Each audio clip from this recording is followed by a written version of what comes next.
नमस्कार दोस्तों, युवा में अकेडमी में स्वागत है। मैं ब्रिजेश सर आपका बहुत स्वागत करता हूं। आज हम लोग संविधान का अगला टॉपिक लेंगे, राष्ट्रपति यानी प्रेसिडेंट के बारे में समझेंगे। वर्ड तो आप सुनते हैं कि राष्ट्रपति है, लेकिन राष्ट्रपति क्या होता है आज उसके बारे में हम लोग समझेंगे। और किसी भी पेपर में राष्ट्रपति से एक क्वेश्चन आपका फिक्स रहता है, वो क्वेश्चन कहाँ से बन सकता है, राष्ट्रपति के बारे में हर एक चीजों को हम समझेंगे। आप वीडियो शुरू से लेकर लास्ट तक देखते रहिएगा, आप भी हमारे साथ पढ़ते रहिए। तो चलिए शुरू करते हैं। राष्ट्रपति, आपसे पहला ही क्वेश्चन अगर पूछे कि राष्ट्रपति संविधान के किस भाग में है, तो राष्ट्रपति संविधान के भाग 5 में। अब अगला क्वेश्चन आता है कि वह कौन सा अनुच्छेद है जिसके तहत भारत का एक राष्ट्रपति होता है, तो अनुच्छेद 52 के तहत, आर्टिकल 52 के तहत भारत का एक राष्ट्रपति होता है। भारत का एक राष्ट्रपति होता है, यानी किस अनुच्छेद के तहत, तो अनुच्छेद 52 के तहत भारत का एक राष्ट्रपति होता है। अब अगला क्वेश्चन आता है कि राष्ट्रपति क्या है, यानी क्यों राष्ट्रपति बनाया जाता है और भारत का एक क्यों लगा है। तो एक इसलिए लगा है क्योंकि भारत में एक ही राष्ट्रपति होता है, हमारे देश में 2 राष्ट्रपति की व्यवस्था नहीं है, इसलिए भारत का एक राष्ट्रपति होता है। यह अनुच्छेद 52 कहता है। और अनुच्छेद 53 क्या कहता है, तो अनुच्छेद 53 कहता है संघ की समस्त कार्यपालिका, संघ की समस्त कार्यपालिका राष्ट्रपति में निहित होती है।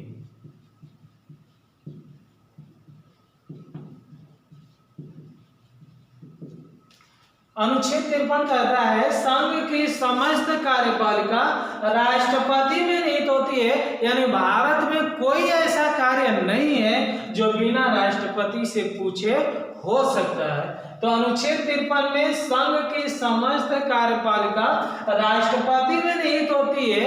वह इस शक्तियों का प्रयोग या तो स्वयं कर सकता है या किसी के माध्यम से करवा सकता है। अगला क्वेश्चन रहता है कि राष्ट्रपति के बारे में और पूछता है, तो राष्ट्रपति भारत का प्रथम नागरिक होता है। भारत का प्रथम नागरिक होता है, यानी आपसे क्वेश्चन पूछे भारत का प्रथम नागरिक कौन होता है, तो राष्ट्रपति होता है। संविधान का संरक्षक होता है, संविधान का संरक्षक होता है। कौन होता है, राष्ट्रपति होता है। देश में एकता और अखंडता, एकता और अखंडता यानी किसी भी हालत में यूनिटी नहीं टूटना चाहिए और किसी भी देश में खंडन नहीं होना चाहिए, कोई भी स्थिति में इसका प्रतीक होता है राष्ट्रपति, एकता और अखंडता। तो राष्ट्रपति से ये तो परिभाषाएं थी कि अनुच्छेद 52 के अनुसार भारत का एक राष्ट्रपति होता है, अनुच्छेद 53 के अनुसार संघ की समस्त कार्यपालिका राष्ट्रपति में निहित होती। भारत का प्रथम नागरिक कौन होता है, तो राष्ट्रपति होता है। संविधान का संरक्षक कौन होता है, राष्ट्रपति होता है। एकता और अखंडता का प्रतीक कौन है, तो राष्ट्रपति। तो ये अनुच्छेद 52 से 53 तक राष्ट्रपति क्या होता है ये बताता है। आइए अगला अनुच्छेद देखते हैं। अगला अनुच्छेद कहता है, अनुच्छेद 52 पढ़ा, अनुच्छेद 53, अगला है अनुच्छेद 54 क्या होता है, तो 54 में राष्ट्रपति का निर्वाचन, यानी निर्वाचन कैसे होता है। और अनुच्छेद 55 में निर्वाचन की रीति, इसको समझिए कि ये क्या है, राष्ट्रपति का निर्वाचन कैसे होता है रीति में कौन कौन भाग लेते हैं? तो राष्ट्रपति का निर्वाचन जो होता है एकल संक्रमणीय पद्धति के द्वारा होता है। एकल संक्रमणीय पद्धति के द्वारा होता है, अर्थात जनता प्रत्यक्ष चुनाव राष्ट्रपति का नहीं करती है।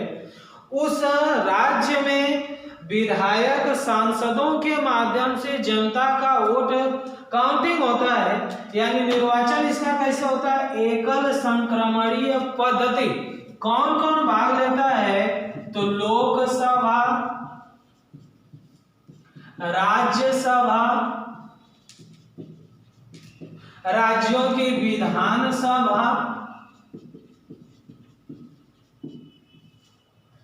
और केंद्र शासित प्रदेश में, केंद्र शासित प्रदेश में दिल्ली और पांडिचेरी की विधानसभा भाग लेती है। यानी निर्वाचन कैसे होता है? एकल संक्रमणीय पद्धति। कौन कौन भाग लेता है? लोकसभा, राज्यसभा, विधानसभा और केंद्र शासित प्रदेश में दिल्ली और पांडिचेरी। राज्य में आपका जितने राज्य है भारत में सभी राज्य भाग लेंगे, लेकिन केंद्र शासित प्रदेश में दिल्ली पांडिचेरी। क्यों? क्योंकि इसलिए दिल्ली और पांडिचेरी में ही विधानसभा है और केंद्र शासित प्रदेशों में नहीं है, इसलिए केंद्र शासित प्रदेश में दिल्ली और पांडिचेरी भाग लेती। अब इनका बात आता है कि इनका निर्वाचन कैसे होता है। ये तो एकल संक्रमणीय पद्धति होता है, लेकिन काउंटिंग कैसे होता है? तो काउंटिंग देखें तो सबसे पहले एक विधायक का हम लोग निकालते हैं। एक विधायक का वोट कितना? एक विधायक का वोट यानी उस राज्य की कुल जनसंख्या, उस राज्य की कुल जनसंख्या तथा विधानसभा में निर्वाचित कुल सदस्यों की संख्या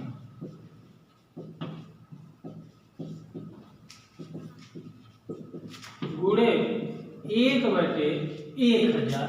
तो ये हमारा एक विधायक का मूल्य निकलता है।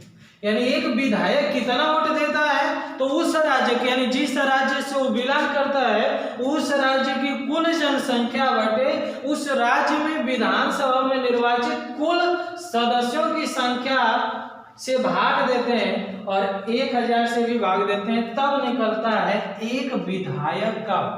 और एक विधायक का निकलता है तो एक सांसद के सदस्य का निकलते हैं। एक सांसद के सदस्य यानी सांसद का वोट कितना है? तो कुल विधायकों के मतों की संख्या बटे कुल संसद में निर्वाचित सदस्यों की संख्या।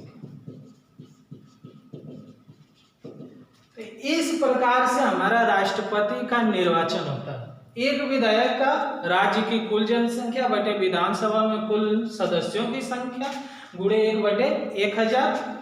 फिर एक सांसद का निकलते हैं कुल विधायकों के मतों की संख्या बटे कुल संसद में निर्वाचित सदस्यों की संख्या।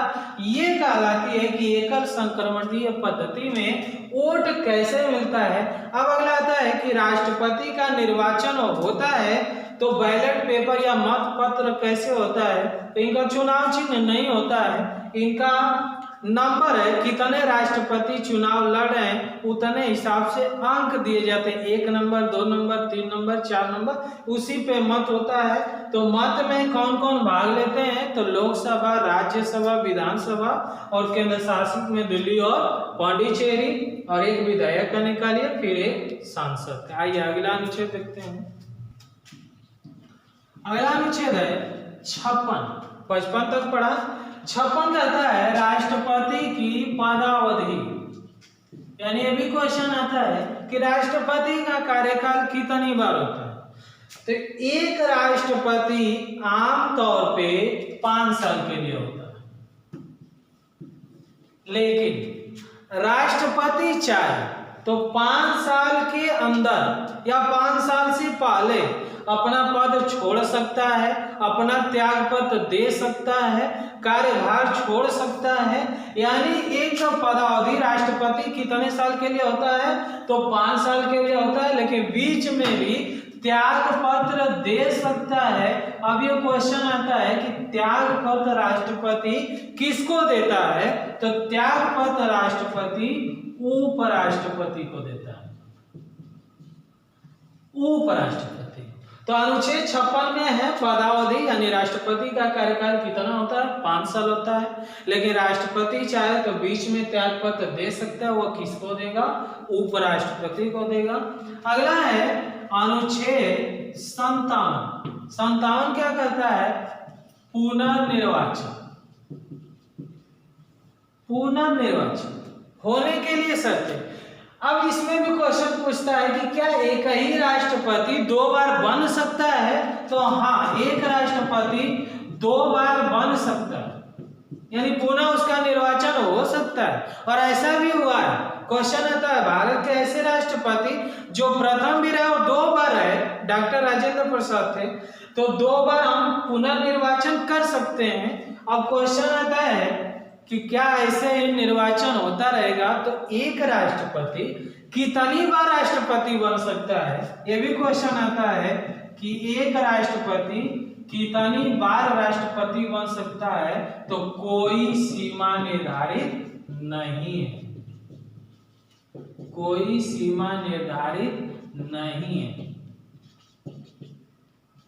यानी एक से अधिक बार बन सकता है, कितनी बार बन सकता है, यह क्वेश्चन आपसे पूछता है, तो कोई सीमा निर्धारित नहीं। तो अनुच्छेद 56 में पदावधि राष्ट्रपति का कार्यकाल कितना होता है, 5 साल। त्याग पत्र किसको देता है, उपराष्ट्रपति को। अनुच्छेद 57 है पुनर्निर्वाचन, कि क्या उसका पुनर्निर्वाचन हो सकता है। हाँ, एक ही राष्ट्रपति 2 बार बन सकता है, लेकिन पुनर्निर्वाचन कितनी बार बन सकता है, तो इसकी कोई सीमा निर्धारित नहीं। आइए अगला देखते हैं। अगला अनुच्छेद 58 क्या कहता है, तो अनुच्छेद 58 कहता है राष्ट्रपति नियुक्त होने के लिए योग्यताएं, यानी योग्यताएं क्या होना चाहिए। तो योग्यताएं क्या होना चाहिए, तो पहला योग्यता है वह भारत का नागरिक हो। दूसरा कहता है उसकी आयु 35 वर्ष हो। वह भारत का नागरिक हो, भारत का ही नागरिक भारत का राष्ट्रपति बन सकता है। उसकी आयु 35 वर्ष पूरी है, ये कम से कम है, अधिक से अधिक कोई सीमा निर्धारित नहीं है, लेकिन कम से कम उसकी आयु 35 वर्ष पूरी होना चाहिए। अगला कहता है वह कोई लाभ के पद पर न हो, कोई लाभ के पद पर न हो,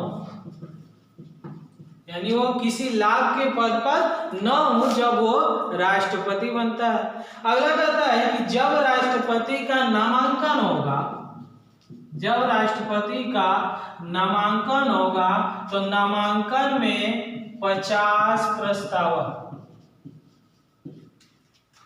50 अनुमोदक और 15,000 रुपया जमानत राशि जमा करनी पड़ेगी।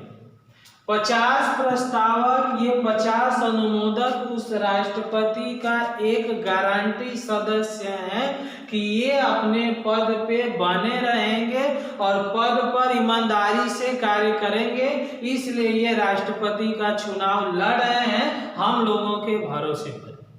तो ये 50 प्रस्तावक हैं, 50 अनुमोदक हैं और 15,000 रुपया जमानत राशि जमा करनी पड़ती है। ये 50 प्रस्तावक और 50 अनुमोदक कब हुए, तो ये 1997 के बाद हुए। 1997 से पहले 10 प्रस्तावक, 10 अनुमोदक और 2500 रुपया जमानत राशि से। यानी 1997 के बाद 50 प्रस्तावक, 50 अनुमोदक और 15,000 रुपया जमानत राशि हो गई। ऐसा क्यों हुआ? क्या जरूरत था? किस हिसाब से बढ़ाया गया? तो कोई भी चीज अगर सस्ती में मिल जाए तो लोग उसे हल्के में लेते हैं। अब 10 प्रस्तावक, 10 अनुमोदक और 2500 रुपया जमा करना पड़ता है तो राष्ट्रपति का चुनाव कोई भी लड़ सकता है, सीरियसली नहीं होता है। लेकिन 50 प्रस्तावक, 50 अनुमोदक जुटाना है और 15,000 रुपये जमानत राशि जमा हुई है, तब वो चुनाव गंभीरता से लड़े। इसलिए ये सीटों की संख्या बढ़ाई गई। 50 प्रस्तावक, 50 अनुमोदक खोजे, फिर 15,000 रुपया जमानत राशि जमा करें। तो ये 1997 के बाद बढ़ी। अब बात आता है कि 15,000 रुपया जमानत राशि उसे कब मिलेगी या नहीं मिलेगी? चुनाव के बाद। यदि वो जीतता है या वो हारता है तो 15,000 रुपया उसे वापस मिलेगी कि नहीं मिलेगी? तो इसका कंडीशन है यदि कुल वैध मतों का 1/6 मत प्राप्त करते हैं तब तो उनको जमानत राशि वापस कर दी जाएगी, नहीं तो उनकी जमानत राशि क्या हो जाएगी? जब्त हो जाएगी। यानी कुल वैध मतों का 1/6 मत प्राप्त करना उनको जरूरी। तो ये हमारा 58 था योग्यताएं। भारत का नागरिक हो, उसकी आयु कम से कम 35 वर्ष पूरी हो, कोई लाभ के पद पर न हो, नामांकन के लिए 50 प्रस्तावक, 50 अनुमोदक चाहिए, 15,000 रुपया जमानत राशि चाहिए। ये कब बढ़े? तो 1997 में 10 प्रस्तावक और 10 अनुमोदक 2500 रुपया लगता था, लेकिन 1997 के बाद बढ़ गया है 50 प्रस्तावक, 50 अनुमोदक और 15,000 रुपया जमानत राशि चाहिए। कुल वैध मतों का 1/6 मत प्राप्त करते हैं तब तो उनको जमानत राशि दे दिया जाएगा, वरना जमानत राशि जब्त हो जाएगी। आइए अगला अनुच्छेद देखते हैं। अगला अनुच्छेद पूछता है कि अनुच्छेद 59 में क्या है? तो अनुच्छेद 59 में पद के लिए शर्तें हैं। पद के लिए शर्तें, राष्ट्रपति के पद के लिए शर्तें। तो वो शर्त क्या है? तो पहला कहता है कि वह लोकसभा में चुने जाने योग्य होना चाहिए। वह लोकसभा में चुने जाने योग्य होना चाहिए, पहला शर्त है। दूसरा कहता है कोई लाभ के पद पर न हो, कोई लाभ के पद पर न हो। जैसे मान लेते हैं कि राष्ट्रपति बनने से पहले सांसद हो या किसी राज्य का राज्यपाल हो, वो अगर राष्ट्रपति बन जाते हैं तो उसके बाद उस पद से उनको त्याग पत्र देना पड़ेगा। अगला कहता है शर्तें में कि लाभ के पद पर वो न हो। अगला कंडीशन है कि किसी भी राष्ट्रपति को फ्री में, यानी बिना किराए का आवास दिया जाएगा। यानी राष्ट्रपति भवन जिसमें रहता है वो राष्ट्रपति उसके लिए कोई किराया नहीं देगा। अगला कहता है कि कोई भी भारत में सांसद हो, चाहे कोई भी भारत में पदाधिकारी हो, अगर उसको वेतन भत्ता दिया जाता है तो राष्ट्रपति को वेतन भत्ता उन सबसे विशेष दिया जाएगा, यानी सबसे ज्यादा दिया जाएगा। तो ये पद के लिए उनका शर्तें हैं। अब अनुच्छेद 60 क्या कहता है? तो अनुच्छेद 60 में शपथ या प्रतिज्ञान का उल्लेख है। यानी राष्ट्रपति को शपथ कौन दिलाता है? तो राष्ट्रपति शपथ कौन दिलाता है? तो राष्ट्रपति को शपथ सर्वोच्च न्यायालय का मुख्य न्यायाधीश सर्वोच्च न्यायालय के मुख्य न्यायाधीश के सम्मुख ये शपथ लेते हैं, मैं जिस नाम से हूं, इस नाम से इनके सामने शपथ लेता हूं कि मैं संविधान का रक्षा करूंगा, देश की सेवा करूंगा, जनता की सेवा करूंगा, संविधान के प्रति ईमानदारी से मैं देश का सेवा करूंगा, संविधान की रक्षा करूंगा। इस दिन के लिए मैं इनके समक्ष शपथ लेता हूं। तो ये सर्वोच्च न्यायालय का मुख्य न्यायाधीश है जो राष्ट्रपति को शपथ दिलाते हैं, लेकिन ये अपने पद के प्रति ईमानदारी से कार्य नहीं करते हैं। तो इनको पद से समाप्त होने के पहले, यानी 5 साल राष्ट्रपति होता है, लेकिन ये संविधान का उल्लंघन करते हैं, तो इनको समय से पहले हटाया जा सकता है। किस अनुच्छेद में? अनुच्छेद 61 में। किस विधि के द्वारा? तो महाभियोग के द्वारा। यानी अनुच्छेद 61 कहता है कि समय से पहले राष्ट्रपति को अनुच्छेद 61 के तहत महाभियोग की प्रक्रिया से हटाया जा सकता है यदि वो संविधान का उल्लंघन करते हैं, संविधान के प्रति ईमानदारी से कार्य नहीं करते हैं। तो अनुच्छेद 61 में महाभियोग का उल्लेख है। आइए अगला पॉइंट देखते हैं। अगला अनुच्छेद है अनुच्छेद 62। 62 क्या कहता है? राष्ट्रपति के पद की रिक्तियां, और ये इंपॉर्टेंट है कि राष्ट्रपति का पद रिक्त हो तो कौन कार्यभार संभालेगा, या कितने दिन के अंदर राष्ट्रपति का पद भर दिया जाना चाहिए। तो पहला कंडीशन है कि यदि पद खाली हो या राष्ट्रपति का पद रिक्त हो तो राष्ट्रपति के जगह उपराष्ट्रपति कार्यभार संभालेगा।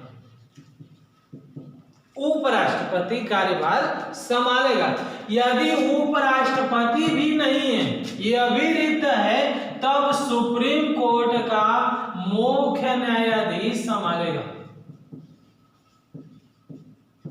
मुख्य न्यायाधीश संभालेगा। यानी राष्ट्रपति का पद रिक्त हो तो उपराष्ट्रपति कार्यभार लेगा, और उपराष्ट्रपति भी नहीं हो तो सुप्रीम कोर्ट का मुख्य न्यायाधीश कार्यभार संभालेगा।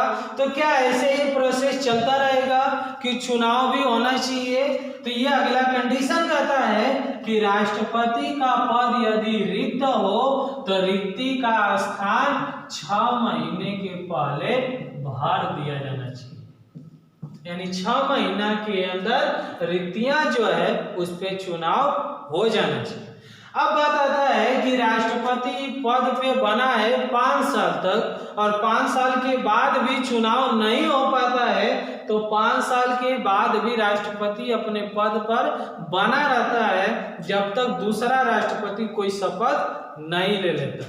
तो यह अनुच्छेद 52 से लेकर 62 तक सीरियल बाई राष्ट्रपति थे।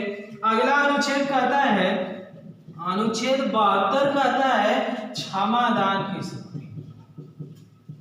क्षमादान की शक्ति यानी क्षमादान क्या होता है?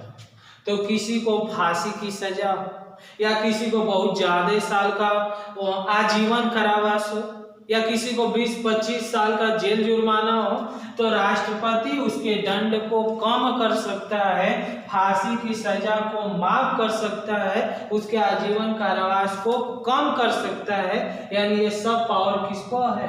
राष्ट्रपति को। तो अनुच्छेद 72 के तहत क्या है? क्षमादान की शक्ति। आइए अगला देखते हैं। अगला राष्ट्रपति की शक्तियां पूछता है। तो राष्ट्रपति की शक्तियां पहला होगा कार्यपालिका शक्ति, यानी कोई भी संधि हो, कोई भी समझौता हो तो वो राष्ट्रपति के नाम पर ही होगा। अगला विधायी शक्ति, यानी कोई भी नियम पास होता है लोकसभा राज्यसभा से पास होगा, जब राष्ट्रपति उस पर सिग्नेचर करेगा तभी वो नियम बन सकता है। न्यायिक शक्ति पूछता है तो हाई कोर्ट और सुप्रीम कोर्ट में जजों की नियुक्ति कौन करता है? तो राष्ट्रपति की करता है। सैन्य शक्ति, यानी सैन्य शक्ति तीनों सेनाओं का सर्वोच्च सेनापति,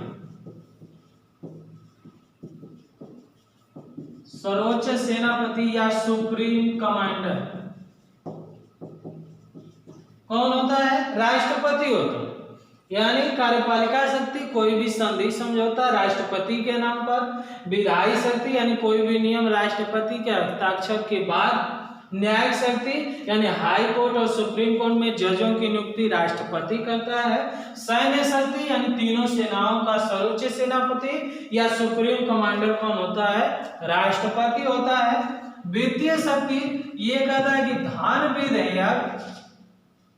धन विधेयक राष्ट्रपति के अनुमति से ही लोकसभा या राज्यसभा में पेश किए जा सकते हैं। धन विधेयक राष्ट्रपति के अनुमति से ही पेश किए जा सकते हैं। और अगला कुछ सबसे इंपॉर्टेंट है आपातीय शक्ति। यानी आपातीय शक्ति क्या होता है? आपातीय शक्ति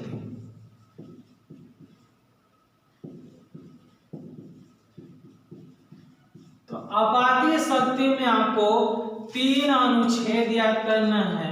एक आपका है अनुच्छेद 352, अनुच्छेद 356 और अनुच्छेद 360। 352 राष्ट्रीय आपातकाल, राष्ट्रीय आपातकाल। अनुच्छेद 356 राष्ट्रपति शासन और अनुच्छेद 360 वित्तीय आपात। यानी राष्ट्रीय आपातकाल उसे कहते हैं या दो देशों के बीच युद्ध हो या सशस्त्र विद्रोह हुआ हो या आंतरिक युद्ध हो, उस कंडीशन में अनुच्छेद 352 के तहत राष्ट्रपति राष्ट्रीय आपातकाल लगाता है। और राष्ट्रीय आपातकाल 3 बार लगा भी है। एक आपका 1962 में जब भारत और चीन के बीच युद्ध हुआ था, एक आपका 1971 में लगा था जब भारत और पाकिस्तान के बीच युद्ध हुआ, और एक आपका 1975 में लगा था जब आंतरिक अशांति थी। यानी अपने देश में आंतरिक अशांति थी। तो ये भी क्वेश्चन आता है कि राष्ट्रीय आपातकाल कितने बार लगा या कितनी बार लगा है? तो 3 बार लगा है। 1962 में भारत और चीन का युद्ध हुआ था, उस समय लगा। 1971 में भारत और पाकिस्तान का युद्ध हुआ था, उस समय लगा। और 1975 में आंतरिक अशांति पैदा हुई थी, उस समय राष्ट्रीय आपातकाल लगा था। तो अनुच्छेद 352 के तहत राष्ट्रीय आपातकाल है, देश में कुल 3 बार लगा था। अनुच्छेद 356 में जब राज्य की प्रशासन व्यवस्था बिगड़ जाए तो उस समय राष्ट्रपति शासन लगता है, और राष्ट्रपति शासन कई बार लग चुका है राज्यों के अंदर। और 360 वित्तीय आपातकाल है, जब वित्त में कुछ मंदी आ जाए या कोई प्रॉब्लम आ जाए वित्तीय में, तो वित्तीय आपातकाल लगता है। लेकिन आज तक भारत में कभी वित्तीय आपात नहीं लगा है। तो ये भी क्वेश्चन पूछता है कि बताइए भारत में कितनी बार वित्तीय आपात लगा है? तो अब तक वित्तीय आपात 1 बार भी नहीं लगा है। राष्ट्रपति शासन प्रत्येक राज्यों में अलग अलग लगा हुआ है। 352 राष्ट्रीय आपातकाल है और 3 बार आपातकाल लगा हुआ है, 1962, 1971 और 1975 में। आइए अगला पॉइंट देखते हैं। राष्ट्रपति को वीटो पावर, एक तो हम राष्ट्रपति का शक्तियां पढ़े थे, पावर ऑफ प्रेसिडेंट। ये वीटो पावर क्या होता है? कहीं पर भी कोई भी अधिनियम पास हो रहा हो, 10 लोग हैं, साधारण कहता है कि 10 में 6 का रहे, 4 नहीं का रहे तो वो नियम पास होगा। लेकिन वीटो पावर कह रहा है कि 10 में से अगर 9 लोग का रहे पास होगा और एक भी कह रहा है कि पास नहीं होगा, तो वह पास नहीं हो सकता है। तो ये राष्ट्रपति को 3 वीटो पावर। पहला कहता है निरपेक्ष वीटो। निरपेक्ष वीटो का मतलब होता है कि कोई भी अधिनियम या बिल लोकसभा और राज्यसभा में पास होता है, फिर राष्ट्रपति के पास आता है, राष्ट्रपति सिग्नेचर करता है और वापस करता है। ये निरपेक्ष वीटो है कि वो साइन कर देता है। निलंबनकारी वीटो उसे कहते हैं जो साफ मना कर देता है कि हम इस पे साइन नहीं करेंगे या पुनर्निर्वाचन के लिए भेज देता है। कोई भी विधेयक को पुनर्निर्वाचन के लिए भेज देना। और जेबी या पॉकेट वीटो का मतलब होता है कोई भी विधेयक को राष्ट्रपति अपने पास सुरक्षित रखता है, न उस पर साइन करता है, न उसे लौटाता है, न उसे पुनर्निर्वाचन करता है, और यह अधिकार है कि कोई उसे पूछ नहीं सकता है। अब ये बात आता है कि जेबी या पॉकेट वीटो का प्रयोग करने वाले कौन राष्ट्रपति थे। तो 1986 में डाक संशोधन अधिनियम आया था और ज्ञानी जैल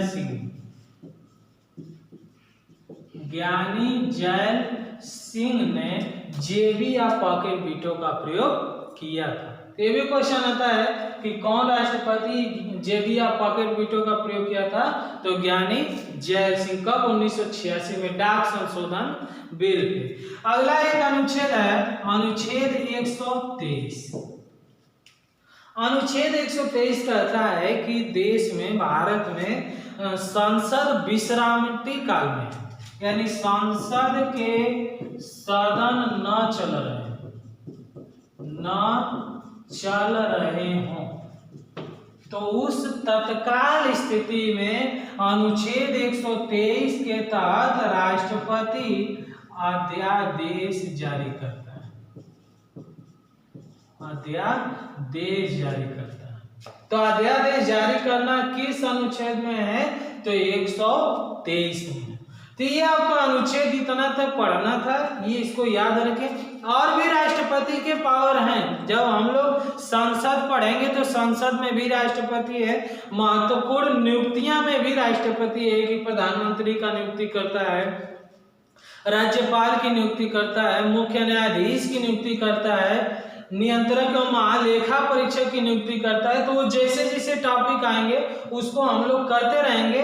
आइए कुछ क्वेश्चन बनेंगे राष्ट्रपति से, उसको देखते हैं। अगला क्वेश्चन पूछता है कि भारत के प्रथम राष्ट्रपति जो लगातार 2 बार रहे वो राजेंद्र प्रसाद थे। यह भी क्वेश्चन आता है कहां से चुने गए थे? तो ये बिहार से चुने गए थे। भारत के ऐसे राष्ट्रपति जो मुख्य न्यायाधीश भी रहे वो कौन थे? एन हिदायतुल्ला।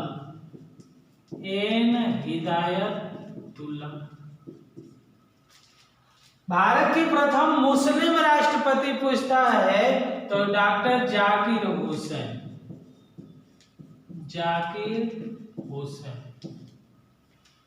भारत के ऐसे राष्ट्रपति जो निर्विरोध चुन लिए गए, नीलम संजीव रेड्डी। भारत के पहले दलित राष्ट्रपति, दलित कौन थे? के.आर. नारायण। कभी कभी फुल फॉर्म भी पूछता है, कोचेरिल रमन नारायण।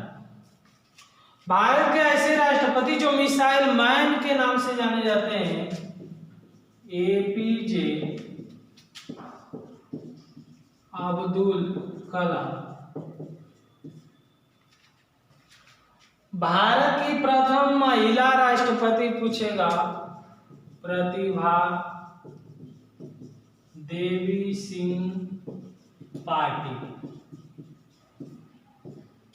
भारत के वर्तमान राष्ट्रपति कौन है? तो रामनाथ कोविंद। भारत के वर्तमान राष्ट्रपति या भारत के दूसरे दलित राष्ट्रपति इन्हें भी कहा जाता है, दूसरे दलित राष्ट्रपति। पहले दलित कौन है? के.आर. नारायण। दूसरे दलित रामनाथ कोविंद है। अगला क्वेश्चन पूछता है कि राष्ट्रपति का वेतन इस समय कितना है? तो 5 लाख महीना है। तो दोस्तों राष्ट्रपति से जितने भी क्वेश्चन बन सकते हैं, अब इससे ज्यादा पेपर में नहीं बन सकता है। अब आपका कर्तव्य बनता है कि इसको अच्छे से मन से याद करें और पेपर में कहीं से भी राष्ट्रपति से क्वेश्चन आए तो कहीं से गलत नहीं होना चाहिए। इस उद्देश्य के साथ आपको याद करना है। फिर हम अगले वीडियो में उपराष्ट्रपति के साथ मिलेंगे। अगर ये आपको वीडियो अच्छा लगे तो इसे लाइक करिए, कोई प्रॉब्लम आता है तो इसे कमेंट करिए। अगर ये और अच्छा लगता है तो दोस्तों में शेयर करिए और युवा एकेडमी के चैनल को जितना से जितना ज़्यादा हो सके इसको सब्सक्राइब करिए ताकि नोटिफिकेशन आपको मिलता रहे और आसानी से आपकी पढ़ाई सुचारू रूप से चलती रहे। जय हिंद, जय भारत।